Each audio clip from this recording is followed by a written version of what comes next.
Meaningful Inclusion. An award-winning journalist and editor, she was previously editor-in-chief of 3 publications, including Business in Vancouver, the largest business news platform in the province. Haley has been a Pulitzer Traveling Fellow, Overseas Press Club Foundation Scholar, Pulitzer Center Postgrad Reporting Fellow, and Asia Pacific Foundation Canada Media Fellow. In 2022, she graduated from Columbia University's Graduate School of Journalism as valedictorian with a Master's of Science honors. She's a board director of the Royal Columbian Hospital Foundation and Big Sisters of Lower Mainland, BC. And she is also a Canada's Most Powerful Women Top 100 Award winner and a fellow King Charles III Coronation Medal recipient. Haley, welcome.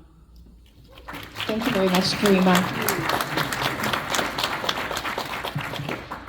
Good morning, everyone. It's wonderful to be here. Thank you, Karima, for the introduction, and thank you to everyone involved in the Chamber for bringing us together today for this really important conversation. The most important part of my bio was left out is I'm a New West resident and very proud to live in this beautiful, beautiful city.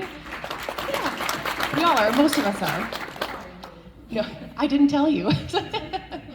But me and my husband have lived here for years. It is our home, so I, like everyone in this room, have a deep interest in ensuring our community is safe, that it is inclusive, and that it really is a place where everyone, businesses included, can thrive. And that's why we've assembled this incredible group of panelists. They're the experts, and they're going to walk us through both the work underway as well as the work that needs to be done so that we do feel safer in our community. On that note, I'll ask them to introduce themselves. We've of course heard already from Minister Young. Thank you for also participating in the panel. Lots of follow-up questions based on your keynote. Why don't we start immediately to my left, Acting Inspector Jeff Connor. Can you tell us a little bit about yourself and your history and work? Sure, thank you, Haley. Good morning, everyone. Also wanted to just say thank you to the New West Chamber of Commerce for hosting this event and to the staff of the Anvil Center as well. Breakfast and coffee was great, thanks very much. Like Haley said, my name is Acting Inspector Jeff Connor. I'm the officer in charge of the Patrol Operations Division with the Metro Vancouver Transit Police. I've been with the agency for 17 years. I've also done some work outside of patrol with our operational support section, which does include our community engagement team, which reaches out and engages with our community partners. So I have some experience in that field as well. And then some of our other programs, our Community Safety Officer program, Police Dog program, which Karima referenced, can be dangerous at times, but yes. And so like I said, been with Transit Police for 17 years and really enjoy the opportunities like this to come out and engage with the community. So it's great, thank you. Thank you for being here. I, like Karima, would like to spend a day getting to know the police dog force, so maybe we can make that happen. We can arrange that. Perfect. Minister Young, we'll give you a moment to catch your breath. Thank you again for being with us. Chief Constable Paul Hyland. Thank you. Good morning, everybody. Hope everyone can hear me. Before I start, I just also want to thank Karima and the Chamber of Commerce. Karima, I can do 2 out of 3. You could drive the police car if you come out and ride along. I can give you some body armor, but yeah, no firearm for you if you come out. I also want to acknowledge and thank my good friend Chief Rhonda Larrabee for welcoming us to the Kakite First Nation territory. Very appreciative of our friendship and the work that we're doing with your nation, so very much appreciate that. For those of you that don't know me, my name is Paul Hyland. I'm the Chief Constable of the New Westminster Police Department. I've been with the department for 30 years.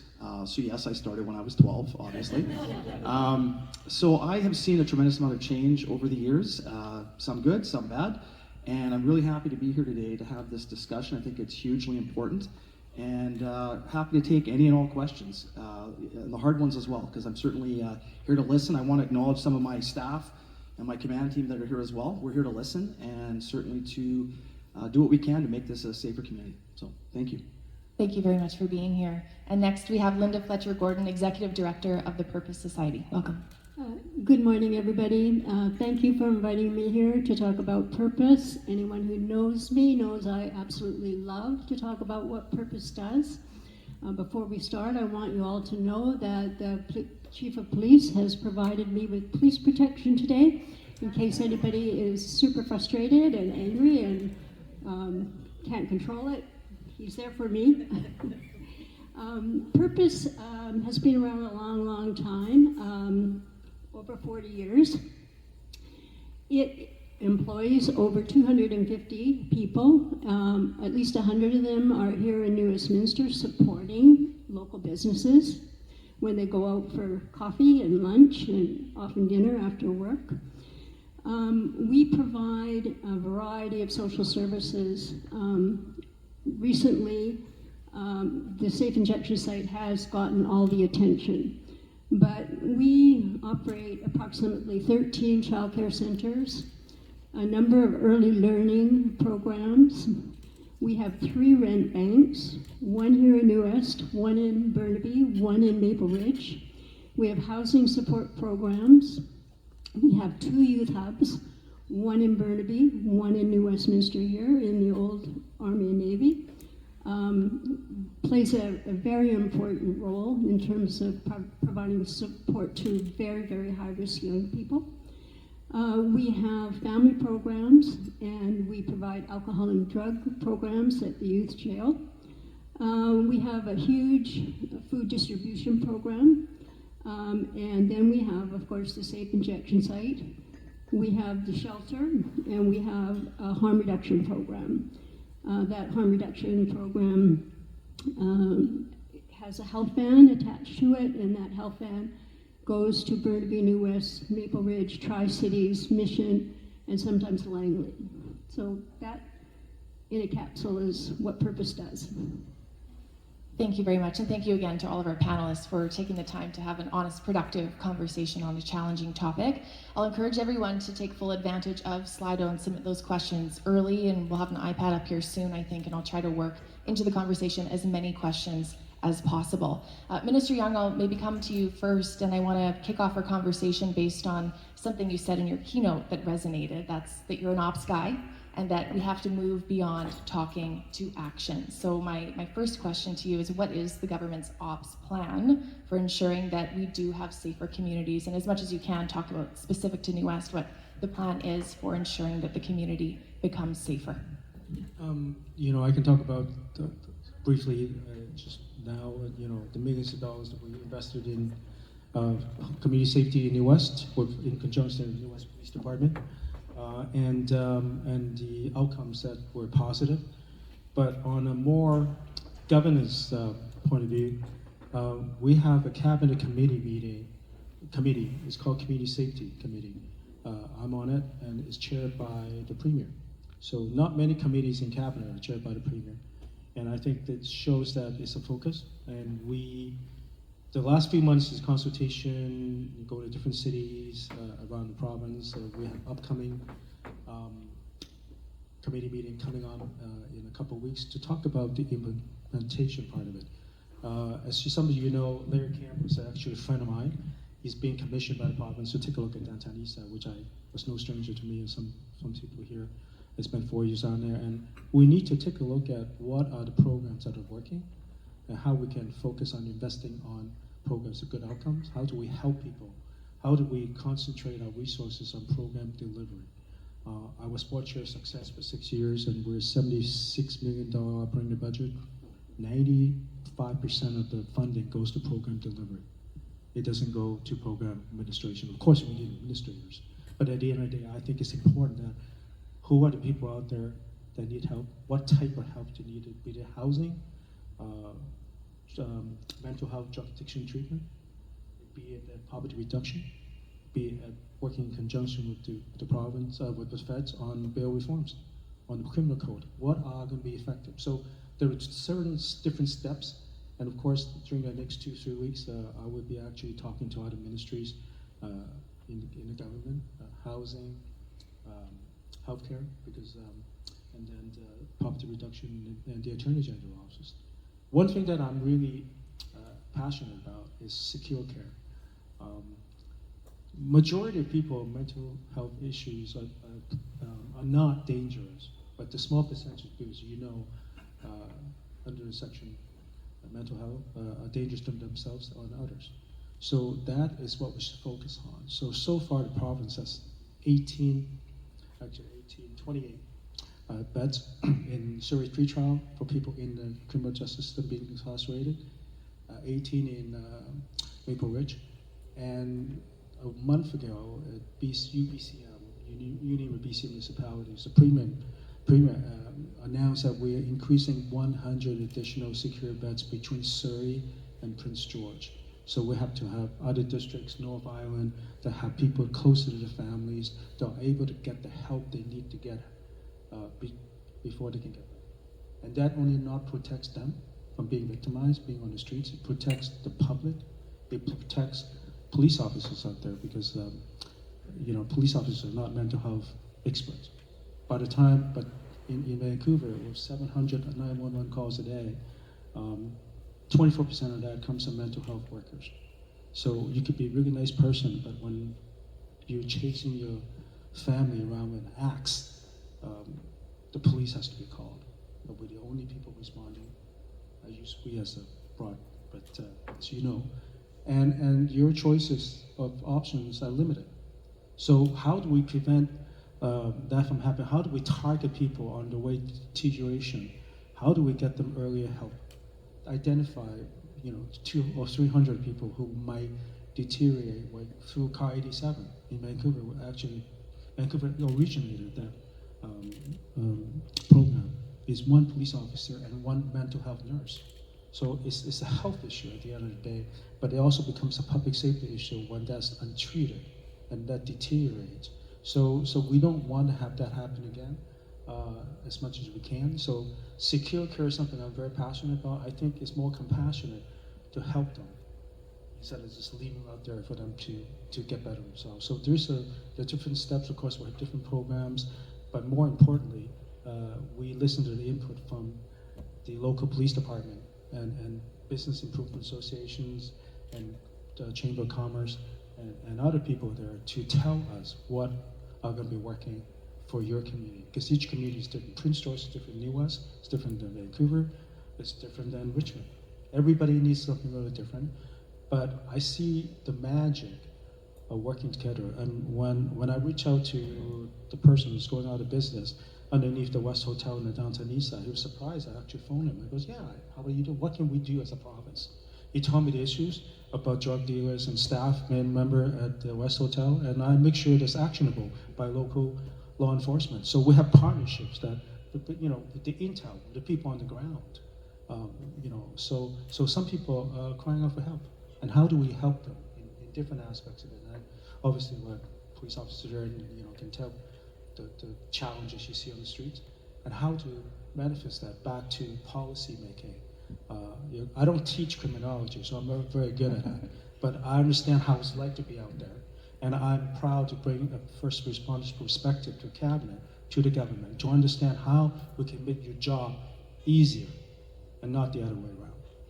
And I think that's a great jumping off point for a discussion. Chief Hyland, maybe I'll come to you next. What are you seeing on the ground? What are some of the challenges facing your department at this time, and how are you trying to respond to the challenges in the community? Simple softball question to start. Thank you. So what are we seeing on the ground in New Westminster, across the country, across the province? We're seeing a very complex narrative playing out. I've talked about this often. When I talk about the criminal justice piece, my piece, the police piece, it's a reactive system. To touch on what Minister Young talked about regarding secure care, people ask me, well, what's your opinion on secure care? I say, well, we have it already. It's the criminal justice system. It's jail. It's prison. So as a society, I think we need to start having serious conversations. Are we willing to just wait until someone's committed a criminal offense, cause serious harm in the community? And that's the time where now they're into my system, the criminal justice system. And even though it's well-intended, I mean, that generally just is warehousing people right now. So I also am very supportive of proactive secure care for those individuals that need it. I think it's very important. The key there is how it's going to be actioned. Obviously, as the minister said as well, not everyone suffering from a mental health disorder needs secure care. But there's some individuals out there that are a danger, serious danger to the community and to themselves. And I think it behooves all of us to look at ways to get those people help to protect the entire community. Specific to New Westminster, I refer to us often as a core city, similar to Vancouver, to Victoria, in that we have a dedicated downtown.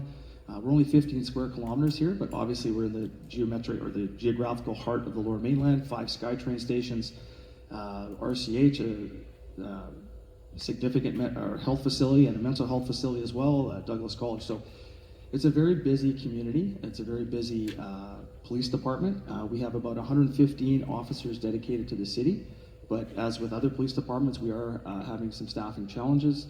And again, member wellness and staff wellness is very important to us. So, we are seeing, in our industry, a better look at members, how we treat members, allowing them to have time away, and certainly for them to come forward and put their hand up if they are struggling themselves. I think police officers and probably first responders in general are 3 times as likely to commit suicide. So that's something we're very much aware of. We in our department did a member wellness study 2 years ago. And while we were doing well in areas of PTSD, anxiety, and depression, there was a huge number of burnout. Clinical burnout was huge. It was about 1/3 of our members were suffering from clinical burnout. So that's a big concern for me, because if my members aren't well, they can't serve the community. We've also done a recent patrol study that looked at what our patrol members are doing. And what it showed us was our members are obviously extremely busy. 92% of their time is basically being occupied. That doesn't account breaks, so that number should be about 80%.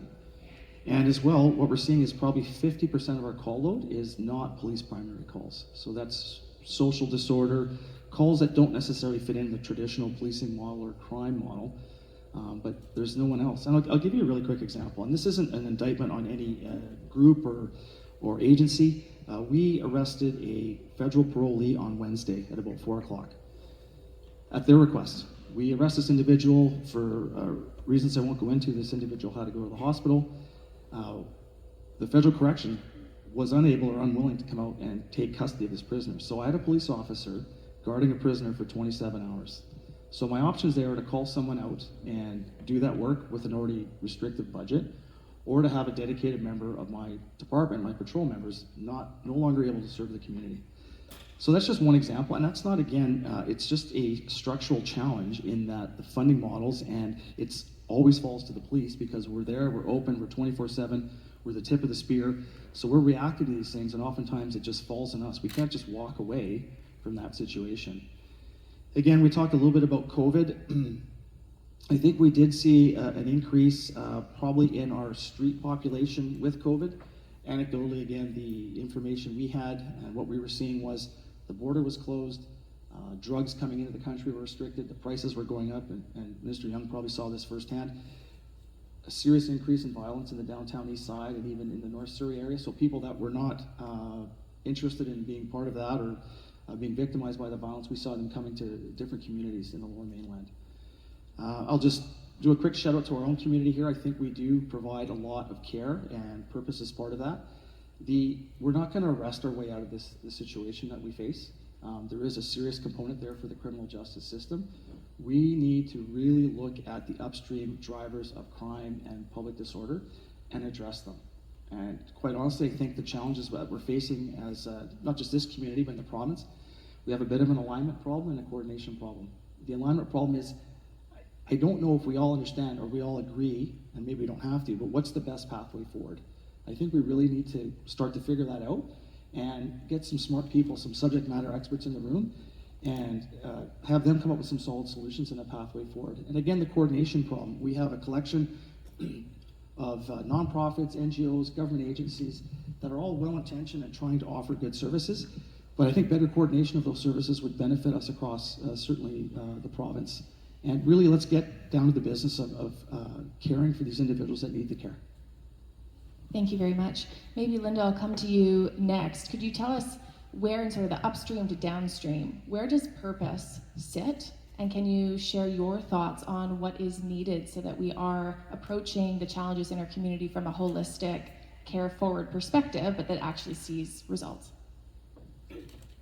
Yeah, it's interesting given that we run a youth hub where so many of the kids, it's a youth hub for high-risk kids, and they come with stories that would just break your heart. They've been abused and traumatized to the point where they don't have direction. They're just muddled in terms of where to go and what to do.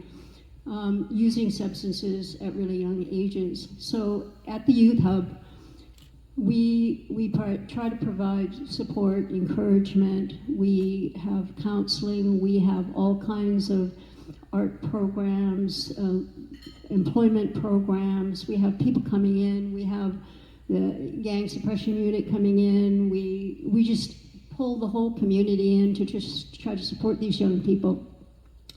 At the same time, you know, they go home to families that are dysfunctional. And so, you know, it's heartbreaking sometimes to know that you get maybe 4 hours with them a couple of times a week when they come to the Youth Hub, but, you know, they're with their families ongoing. And I'm in no way criticizing families. Currently, everybody in our community and society is stressed. You know, they're stressed by high grocery prices, high gas prices, service costs. Things are going up at such a rate that parents are working, you know, 2 and 3 jobs to support their households. I understand that, and I see that stress manifest as anger and irritation. We have a school for kids with special needs. I see that parents angry and frustrated because, you know, their kids are very high needs. You know, they may have autism or Asperger's, or they may be depressed, or they have to have some special reason for being in our school.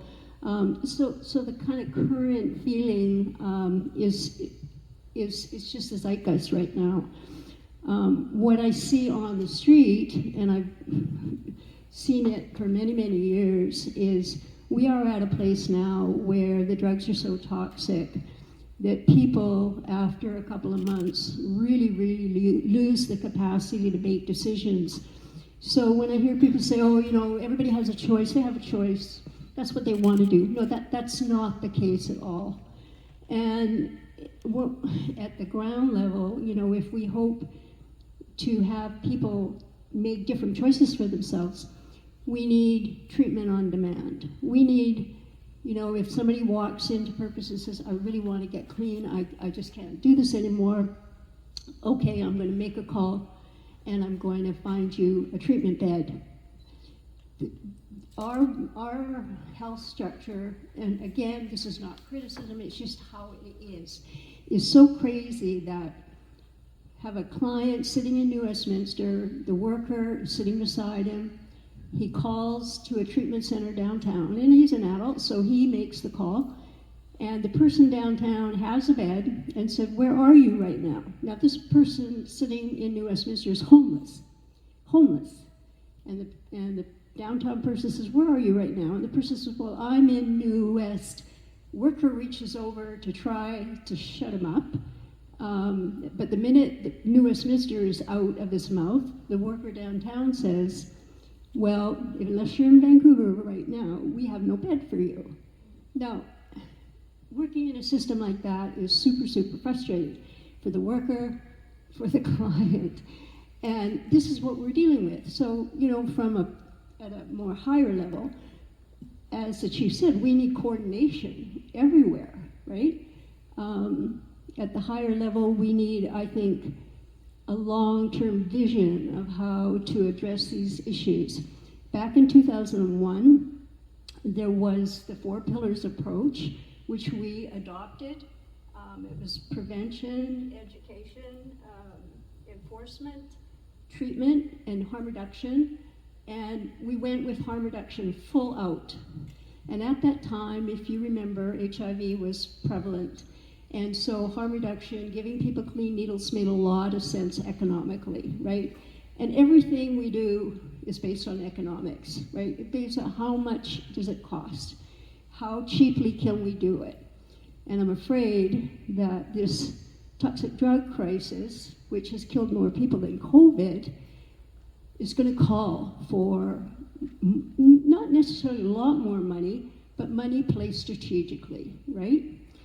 And looking at the fact that the folks on this street, they don't all need the same kind of housing. We need specialized housing for those folks that can only move off the street if we take them literally by the hand and say, Are you ready for change? You're ready for change. I'm going to walk you through, the steps. They can't, some of them are at a point where they can't do that for themselves anymore. They're just hopeless. And if a person has no hope, where are they? When every one of us get up in the morning, we have something that we're looking forward to.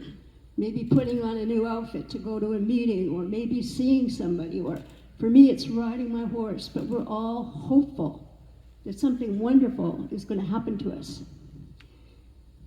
It is hard stooping on concrete.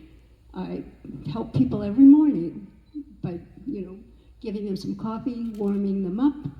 The woman laying on the street shivering so bad I thought she had hypothermia. Like, it's what you said is true. People don't choose this, but they're at such a low place that they can't make it different for themselves. At the local level, I think we have to work together. It's been very divisive in New Westminster over these past months. The safe injection site has been unrelentlessly targeted as the source of the problem, and it's not. I've been accused of enabling people, and I'm not.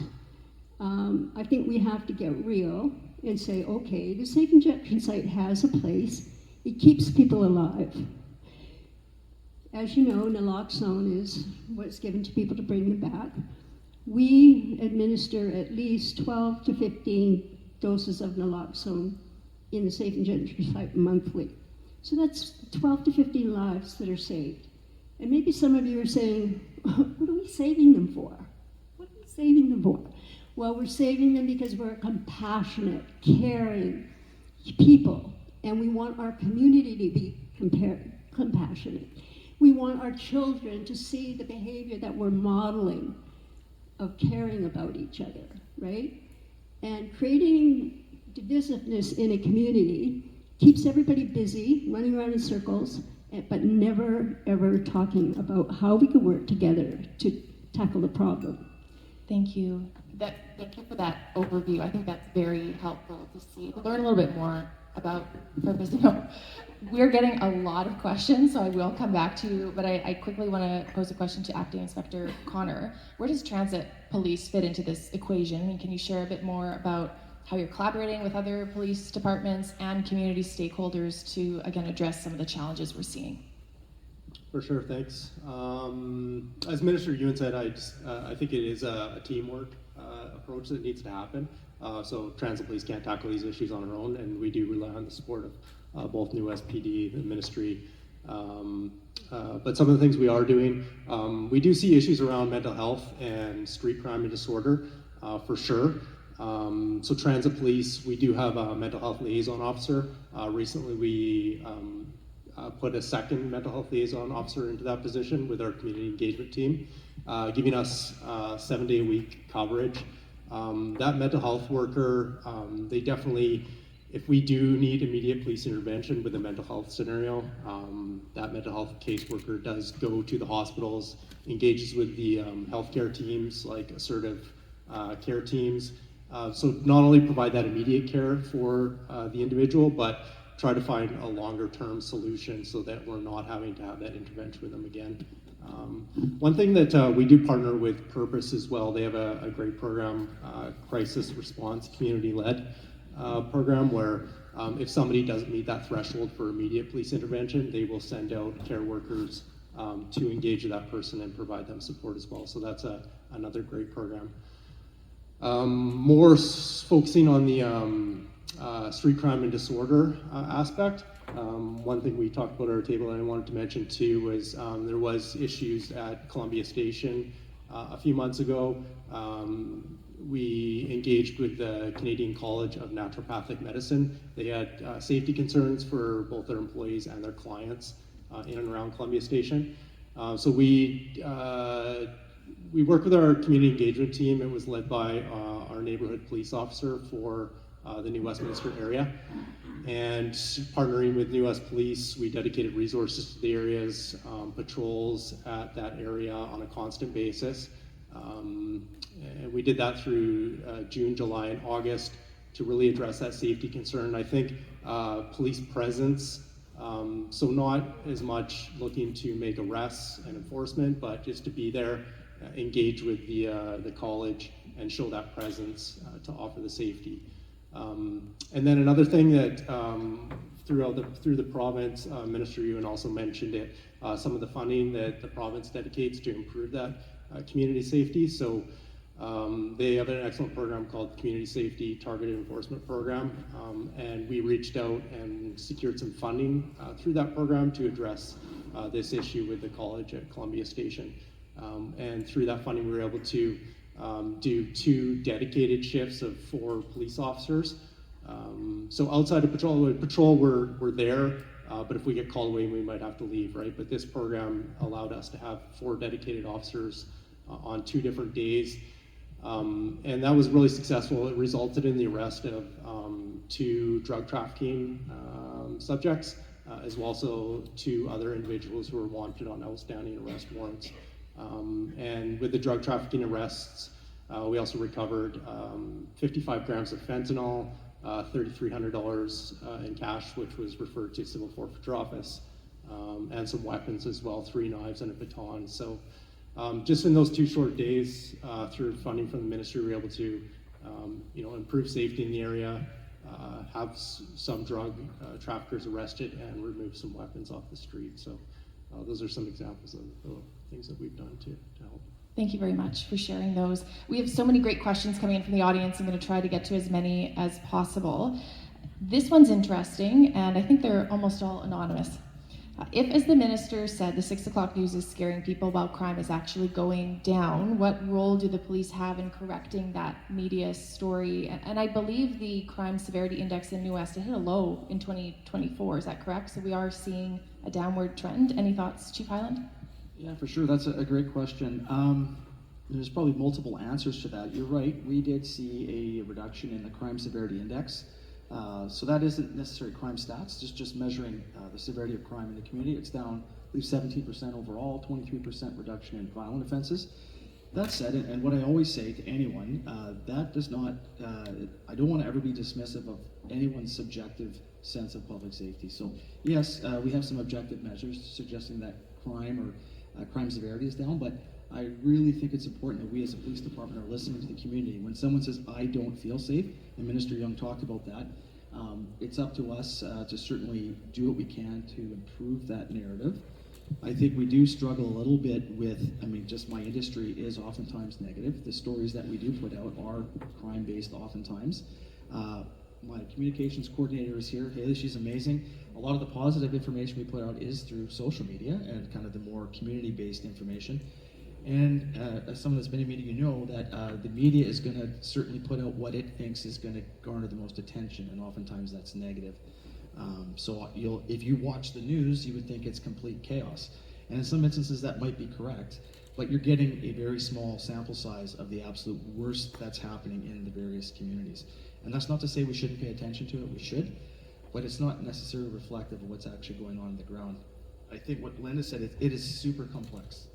And it's very probably easy to break it down into simplistic solutions, but these are all individuals. When I started in 1995, it was very much a cops and robbers mentality.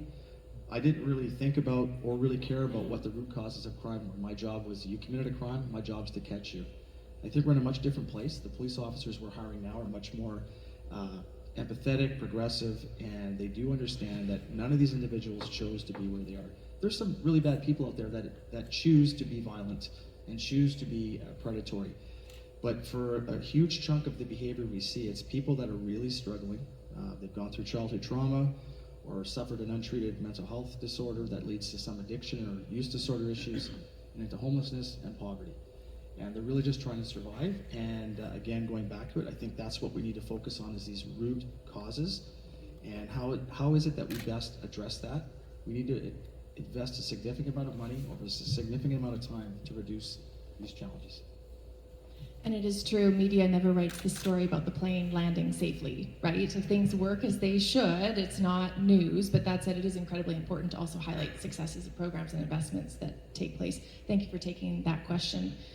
Another question that has a lot of votes here if the system to combat addiction is working, why do we see increasing addiction rates and overdoses? And why is it different in places like Portugal? That's a big question. I don't know, Linda, Minister, if that's one you might like to talk about. Why are we seeing, if it's true, an increase in challenges there if the programs in place are working? Increase in drug use? Their question is to why are we seeing increasing addiction rates and overdoses? But I would take it in whatever direction you'd like to. Why is there a perception that the problem is perhaps getting worse if there is so much investment going into the system to address those challenges? There is more an increase in drug overdoses because the drugs are so toxic. And what the problem is the drugs are changing. They change weekly, every 2 weeks. So the people who are administering or figuring out what kind of medicine or what pharmacy could combat these drugs, they can't keep up.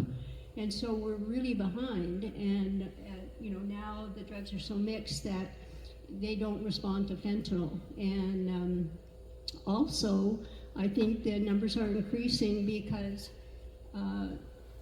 the majority of people used to inject their drugs, and a number of years ago, 3 or 4 years ago, the nature of use changed, and now people are inhaling their drugs. And so I would say about 85% of people are inhaling their drugs, and there are there are not as very many safe inhalation sites around. The other issue is that, I understand the frustration in New Westminster about the homeless folks moving around and, leaving trash, et cetera, but we're continually moving them from place to place, and when that happens, then they often will use a loan, and if they use a loan, the drugs are so toxic, they're likely to die. And that's why, up until a while ago, people would congregate outside the safe injection site because we had banks of cameras, and they could inhale their drugs, and if anything happened to them, staff would see on the cameras and provide naloxone. But the city didn't like that congregating, and so we asked people to move away, and they moved into community. They went to Hyatt Square. They went, through downtown and then uptown, and so they just wander from place to place and get pushed to place. So that's not helpful for anybody. It's not helpful for us where we could keep them safe. It's not helpful for business people, and it's not helpful for them. Thank you. Minister? If I may, Chief, you can correct me, the toxicity of drugs has changed, a game changer. What we see now in the streets, and even 10 years ago, or 15 years ago, when we first started, we don't have the same type of toxic drugs out there. And I always want to thank the federal government, investing in 1,000 more RCMP officer and CPSA to stop the importation of precursor of those drug manufacturing that actually makes it toxic for people out there. They dying on the streets because the drugs are very different today than even you saw maybe 10, 15 years ago when you started. If I just... Yeah, I would certainly agree. Certainly when you see with the implementation in the United States, oxycodone, some of these very strong opiates, creating a whole new generation of youth in particular that become addicted, and there's a whole pathway there. The drugs now we're seeing, and to Linda's point, they are toxic and they're very powerful. In a very short period of time, I'm talking a week or two, for someone using these, it's going to take over their entire life. They literally will not have the ability to make sensible decisions or self-care decisions. Their whole purpose will be to continue to access these drugs. And the challenge, again, we heard from a doctor from Vancouver Coastal Health who talked about a patient he had who had a very serious arm infection that needed to be treated. But this patient would not stay in the hospital because they needed to fill their addiction.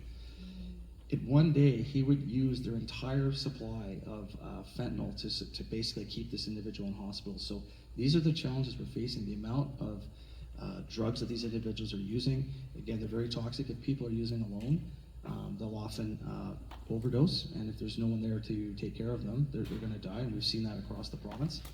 And we've just seen, again, it's just, it just leads to so many bad areas for them. They just can't cycle out of it without some kind of help. And that's, again, when the conversation comes around to secure care and people say, well, it's not going to work. Okay, but what does work mean? I mean, maybe it's not going to be super successful in getting them well, but is it going to get them off the street for a period of time, get them housed for a period of time, and also is it going to improve the safety of the community, because then the community is not having to engage with that individual until they find the ability to help themselves and get well. A word to sum this up, maybe it's severe. The issue is quite severe and it's complex. And Minister, we have a few questions coming in from folks wondering, what's it going to take to solve this? What would be needed to ensure that every person who's unhoused has access to affordable or subsidized housing? What would be needed to ensure that they're able to find the right healthcare path to have severe addictions issues cared for in a way that makes sense for them? Comments on that, perhaps in terms of how the province is prioritizing competing needs, conflicting needs within a tight budgetary context as well. What's happening on the resources perspective? Well, I think we have to prioritize what are important. Obviously, we need housing. We need concurrent mental health drug addiction. We need secure care. And moving forward, we need determination, commitment, and coordination. This is not going to get solved. I say, short answer, it'll be done in 2 weeks. It's not going to be done in 2 weeks. We need coordination. We need to talk to the people in the front lines. What do you see out there? What are going to be happening? It's no different than downtown East Side. If this block's overtaken by drug dealers working on the SRO, what are we going to do about it? If we have 40 people wandering the streets, they have voices in their heads, self-medicating, they're not getting better, becoming a danger to the public or to themselves and others, what are we going to do about that? So it's about incremental. Once again, we work back to my old job. It's an ops plan, right? You need a plan. Like if you're going to have a major event, how many people are showing up, as you know, Chief? What are we going to do? What do we need? So we can actually have better coordination between ministries to have a planned timelines of what can we accomplish in 1 month, 3 months, or 6 months. Because we don't have coordination and determination and commitment, we have excuses, and it's not going to get solved. Because we can just sit around and talk about it. I went to high school in the UK. Every day, 4 o'clock in the afternoon, they have tea time. They talk about the issues around the world. That's really nice, but what are you going to do about it? That's why it gives me hope in the morning to go to work and advocate first responders' perspectives and what we see out there on the front lines, what we need to be practitioner to get the job done. Because that's why I'm not good teaching it, but I think we need to get a plan out there to see what are going to work. If the plan's not working, we go to plan B, right? I mean, we can't hatch a plan and make it work for the next 5 years because the world changes. So that's why I'm saying is we need informative experts like Dr. Vigo, Harvard-trained physician. He's in charge overseeing secure care mental health initiative for the province. So we need people who know what they're talking about, subject matter expert, and to actually guide us through what are working. As you know, Mayor, you know that at the Mayor's Conference or last year, in Vancouver gathering, I say we need secure care around the province, and provinces listen to that because it's important. We can't afford to have people out there committing violent acts when they're not mentally competent to get themselves better. We have to help them. Leaving them out there is not the solution. And we see time and again. You can arrest the same person under the Mental Health Act 50 times in some cases in Vancouver until he actually commit a homicide. And why do we have to wait 50 times when we get there? I don't get it. I really don't. So those are the things that gives us hope, but we need a plan. I'll be remiss to say, yeah, it's going to get solved in 3 months and we'll be okay. It's not. It's taken us a long time to get here. Not making excuses, but it's the complex issues that take different service providers, different ministries, different levels of government to actually make a go at this.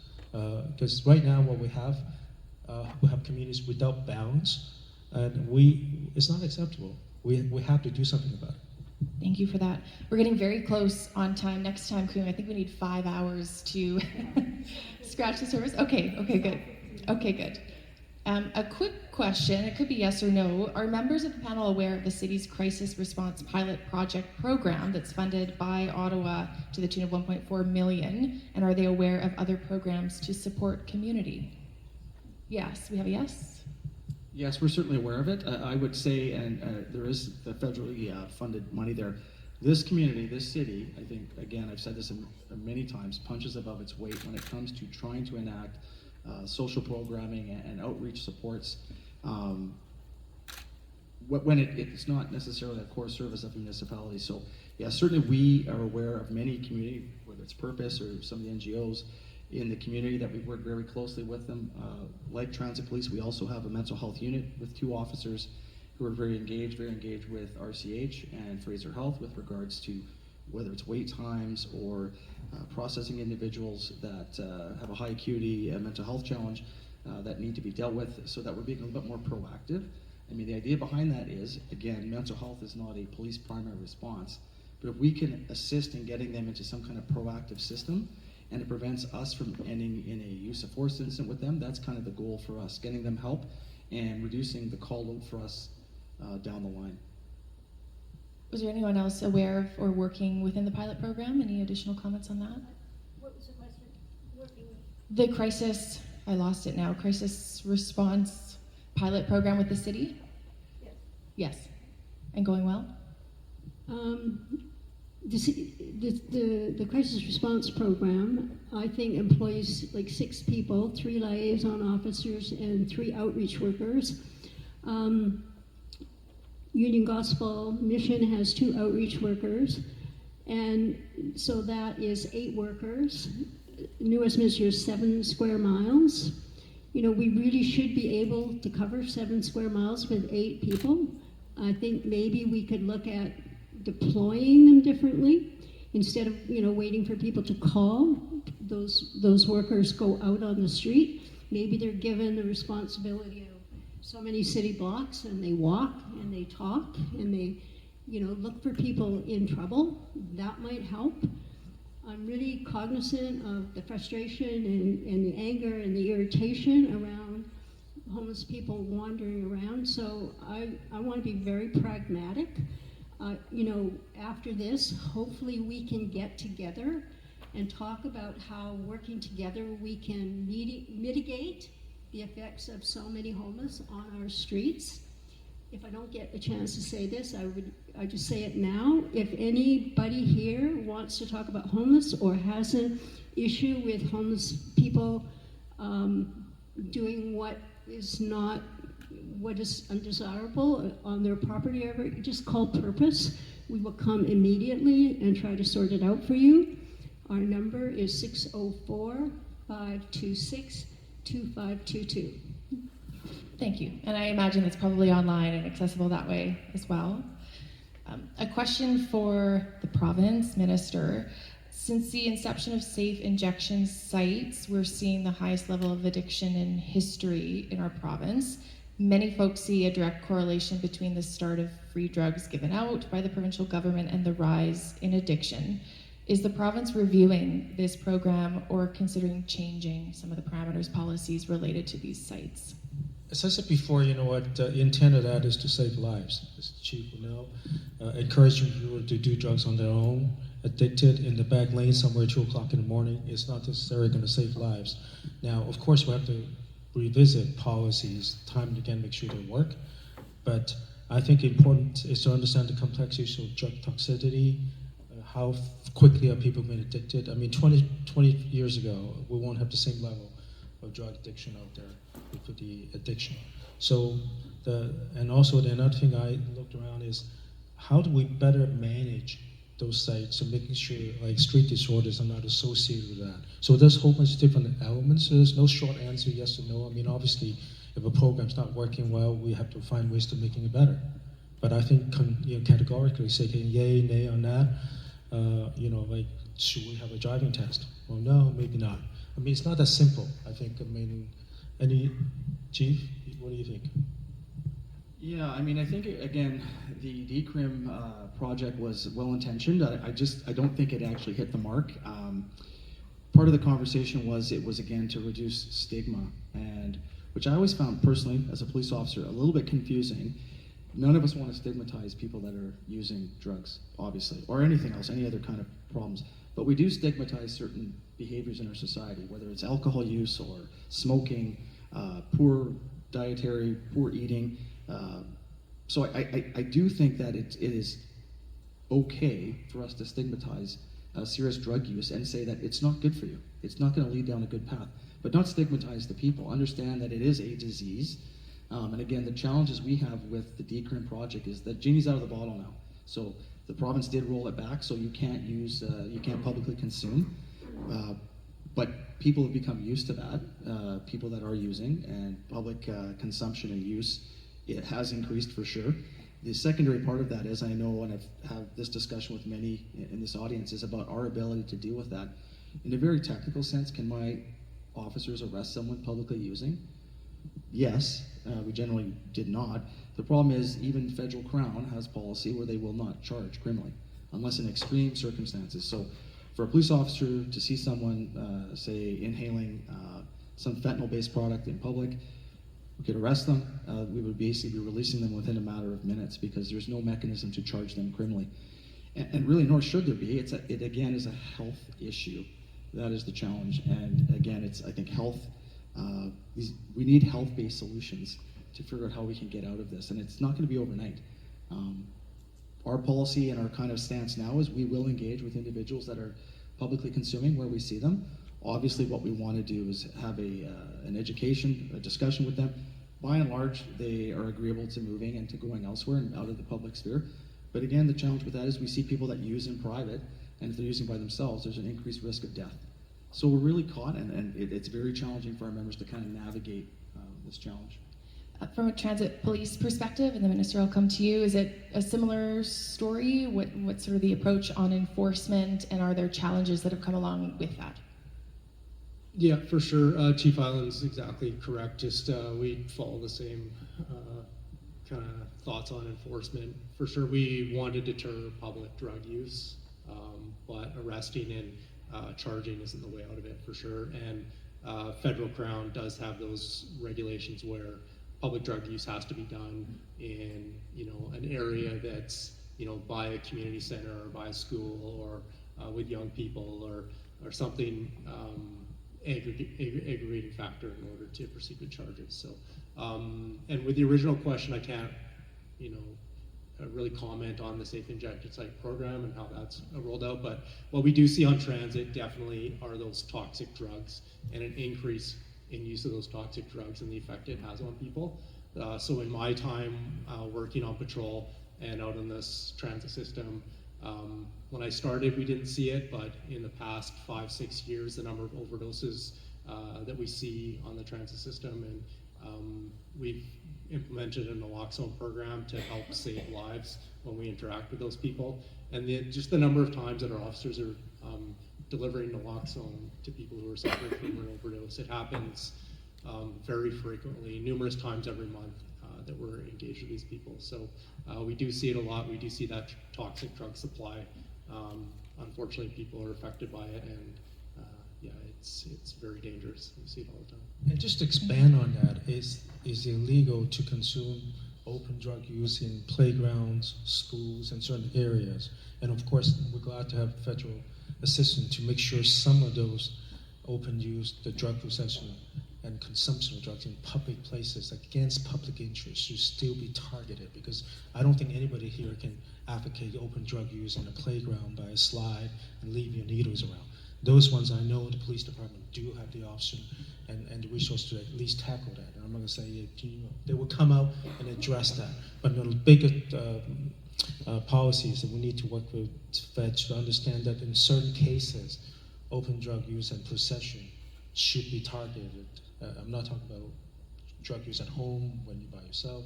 It's obviously impossible to enforce, but in certain cases, along with public interest, that we should take an interest and focus on that and go accordingly.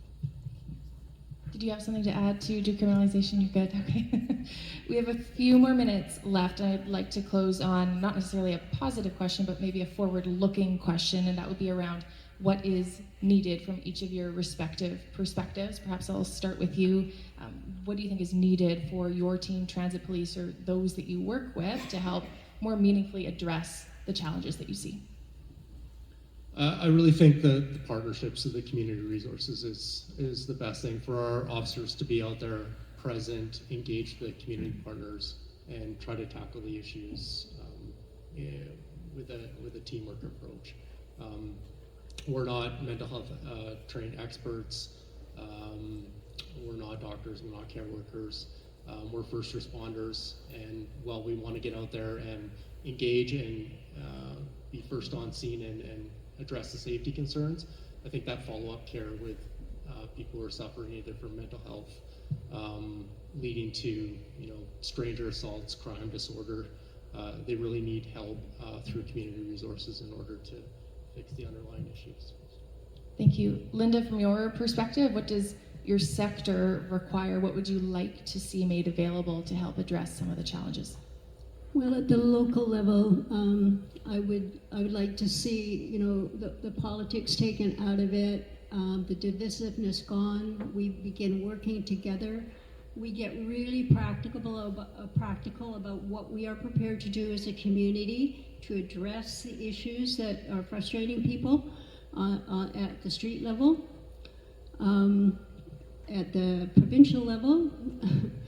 Just just a solid long-term plan that is, no one's going to run away from the minute it gets a little bit touchy. We need really strong leaders, and educators so that the public is brought along. And we need treatment in every community, and whether that's a long-term treatment program or even just a portal or Get Clean program, we need it in New West, right? We can't be depending on programs in Vancouver. There's some really good programs like Redfish, but there's not enough of them. When you look province-wide at the number of people who are using substances.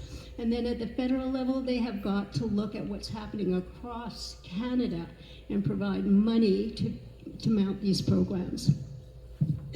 Thank you. Chief Highland? Yeah, I think before I answer that question, I want to just touch on what it is that we, the police department, are actually doing right now.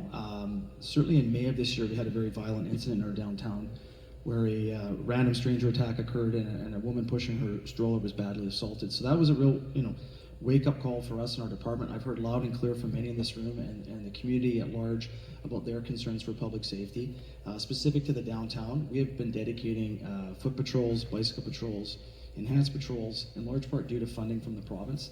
Right now we're running at least one of these shifts a day. That's 2 officers that are dedicated foot patrols in the downtown core.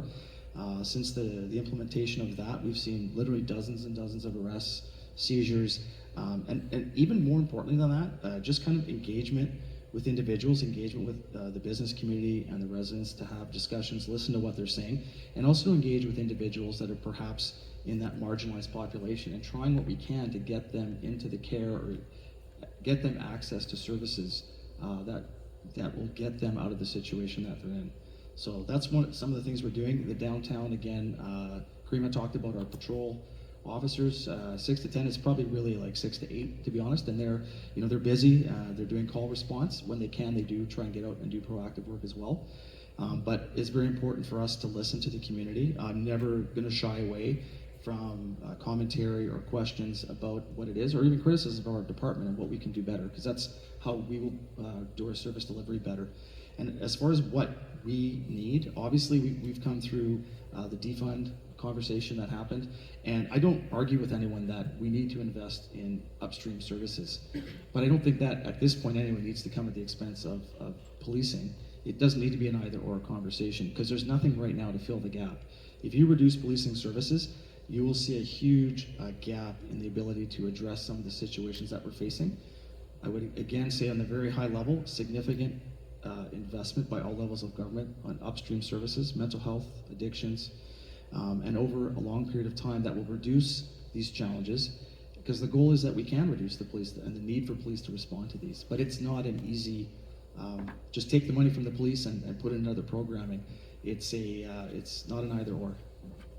Thank you. And Minister, what does the province need, either from other levels of government or from stakeholders, including the business community? Well, you started that we have 3 levels of government here. It's really imperative. We have to work with each other, talk to each other, and we can't do it with just one level or even 2 levels of government. So I'm really thankful the feds are here, the city's here, because you're closer to home. What you do is important in the West, because this is your home. And Mr. Whitestyle, obviously, you're MLA for the riding, so also Minister, so she understands your issues, and you're just a resident. We need to hear from businesses, from residents, because you live here. This is your home. I live in Vancouver, so I don't know a lot about what's going on here. That's why I come out time and again to listen to your concerns. Nobody gets it right. No policy is perfect. When it's not working or it's working well, we need to know, so we can actually sometimes change those policies. But what I can say is, it gives me hope that you hear a good beginning. Because we all sit around and say, watch media, Chief Adam Palmer now is the Assistant Commissioner SMP, Vancouver Chief for 10 years, 35 years in the BPD. He used to say, people say Vancouver's dying, Vancouver's dead. I can assure you Vancouver is not dead. It's a good city, it's one of the safest cities in the world. I used to live in Los Angeles. I can tell you that Vancouver's not less safe than Los Angeles. But what I'm saying is, it's sad. It's sad that, if I may, I just want to thank the chamber and everybody else being here, but particularly the law enforcement community. Day in and day out, people say, "Oh, Terry, you must hate question period." People yell at each other all the time. I used to do a job in the morning. We put our vest on, load our firearm, put a baton, OC gas, and go out there to a job that somebody might not want us to come home. And I think I'm sick and tired of people say, some people say, all pigs must die, they're not good people. Police officers, people, you are the front line of community safety. There's no community safety without you out there in the front line. I can't do it from my desk. So I just wanted to know, you will always have my advocacy in Victoria, because what you do is important. What you do in turn for everybody is important. So I want to thank you for your service. Thank you very much. Thank you to each of our panelists for choosing to be here this morning and for answering all of our questions. Really appreciate your insights. Karima. I'd like to say thank you again to MP Jake Sawatsky, Honourable Terry Young, Minister Jennifer Whiteside, Chief Highland, Inspector Jeff Connor, Linda Fletcher-Gordon for being here today and for being on the panel. We appreciate it. Haley, thank you for being such an awesome moderator. I appreciate you being here. I would like to acknowledge that we have some good guests or special guests in the audience today. Of course, Minister Jennifer Whiteside, Mayor Patrick Johnstone, councillors Daniel Fontaine, Paul Minhas, and Ruby Campbell from the City of New Westminster. We also have Chief Aaron Williams. He was here. I guess he left. Got a call from New West Fire. I would like to talk about our upcoming events. We have, as you know, as we continue our fall programming, we've got some fun events coming up. October 30th is our Spirits for Spirits. Yes, it's Halloween. From 4 p.m. to 6 p.m. at Judge Begbie's. Registration is open, so if you'd like to register for that. November 5th, our Waves Wednesday in partnership with the Downtown New Westminster BIA at 8 a.m. at Waves on Columbia. And the topic is business accounting hacks. Am I right? Yes. We all need business accounting hacks. I know how to use that office supplies really well. Don't tell my bookkeeper. November 28th, the fun one, another tough topic, transportation in New Westminster. This one will be at the Starlight Casino, and we're all gonna have fun. Transportation in New West, crossing the Queensboro Bridge during rush hour traffic. I did. I just wanted the minister and everybody to know how hard it is to cross the Queensboro Bridge during rush hour traffic, so tickets are on sale for that as well. If you're not a member, please consider joining the chamber to enjoy members-only discounts and to show your support for the New Westminster business community. We can't advocate for you if we don't have members. I'd like to say a special thank you to the team at Anvil Centre for the breakfast and for the service today. We had to make a lot of changes and they were amazing with working with us and working around what we needed. A huge thank you to the City of New Westminster and Carolyn Armanini's team for supporting us for this event. And finally, I'd like to recognize the team at the Chamber of Commerce. Heidi Madrell, our Vice Chair, Kayvon Ramadi, Arby Mayers, Charles Moulin, who's been in charge of the IT and recording everything today, Elisa Kerr, who's in charge of our events committee, Jordan Kofsky, who supports her on the events committee, Sunny Garcha, Charles Lee, Hardeep Dillon, and our amazing staff, Harleen, who put on the event, Sophie, and Joe, who's been around taking pictures. They're contract staff, but they've been doing an amazing, amazing job. Thank you for spending your morning with us. We hope that you got something out of this, and we look forward to seeing you at our upcoming events. Until then, have a fantastic Friday and an even better weekend. Thank you.